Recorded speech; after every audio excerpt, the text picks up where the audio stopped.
হালাল উপার্জন করার জন্য মেরুদণ্ড লাগে, এটা সংকল্পের জন্য মেরুদণ্ডের প্রয়োজন হয়। সমাজে দুর্নীতি করার জন্য কোনো যোগ্যতার প্রয়োজন হয় না, শুধুমাত্র পাওয়ারের দরকার হয়। যার কাছে পাওয়ার আছে তিনি চাইলে দুর্নীতি করতে পারেন। আমাদের সমাজে তেমনটি পরিবেশ। কিন্তু আপনারা যারা কর্মজীবনে প্রবেশ করছেন অথবা ভবিষ্যতে করবেন, আপনি যদি সংকল্প করেন যে আমি হালাল পথে থাকবো, হালাল পথে থাকলে সমস্যা কি কি হবে সেটা বলাই বাহুল্য, আমি বলে রাখি। নাম্বার 1, আপনার পরিবার থেকে আপনি সাপোর্ট হয়তো পাবেন না।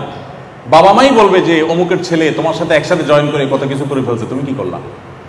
একইভাবে আপনার স্ত্রীর পক্ষ থেকে হয়তো আপনি সহযোগিতা পাবেন না।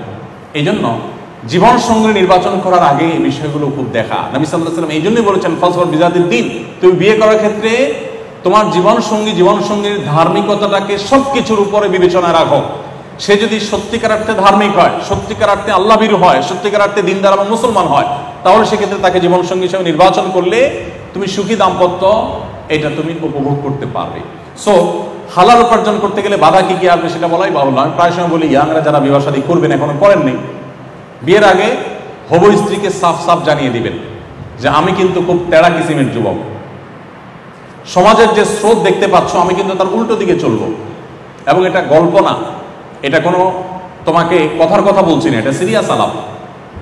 আমার স্ত্রী হয়ে তুমি কিন্তু অনেক বেশি শাড়ি চুড়ি পরতে পারবে না, অনেক ভালো গাড়িতে হয়তো চড়তে পারবে না, আমার বন্ধুরা দোস্তরা অনেকে অনেক কিছু করবে, আমি কিন্তু করবো না। কোন রকম নুন পান্তাকে বেঁচে থাকতে হতে পারে।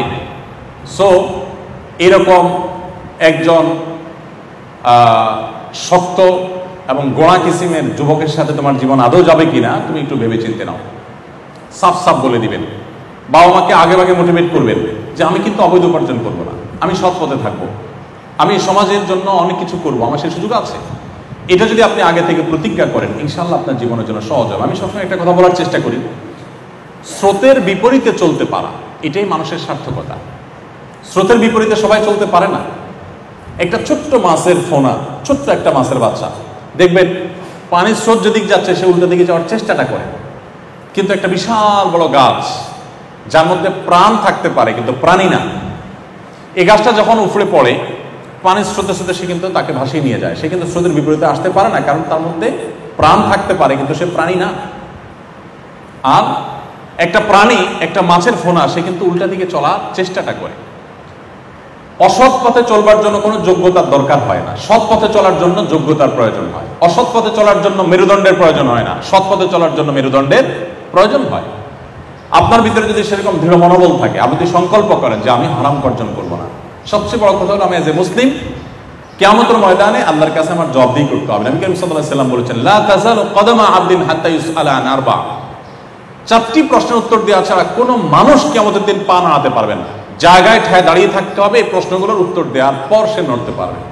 এর ভিতরে একটা হলো ওয়ান মালিহি মিন আইনা ইকতাসাবাহু ওয়া ফিমা আনফাক। মানুষের সম্পদ সম্পর্কে জিজ্ঞাসা করা হবে, কোথা থেকে উপার্জন করেছো আর কোথায় খরচ করেছো, এই জবাবদিহি আপনাকে করতে হবে। এই জন্য হালাল উপার্জন করার যে স্বাদ আছে, আমি আপনাদেরকে সে স্বাদ আস্বাদন করবার জন্য আহ্বান করছি। এর মধ্যে অবর্ণনীয় তৃপ্তি আছে।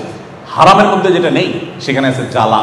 বাহ্যিকভাবে সম্পদের পাহাড় হয়, কিন্তু সেই সাথে থাকে অন্তর্জাল। অতএব হালাল উপার্জনের ক্ষেত্রে আপনারা কোনো কম্প্রোমাইজ করবেন না, এটা সংকল্প এখন থেকে করে ফেলুন। আস-সুন্নাহ ফাউন্ডেশন, উম্মার স্বার্থে সুন্নাহর সাথে।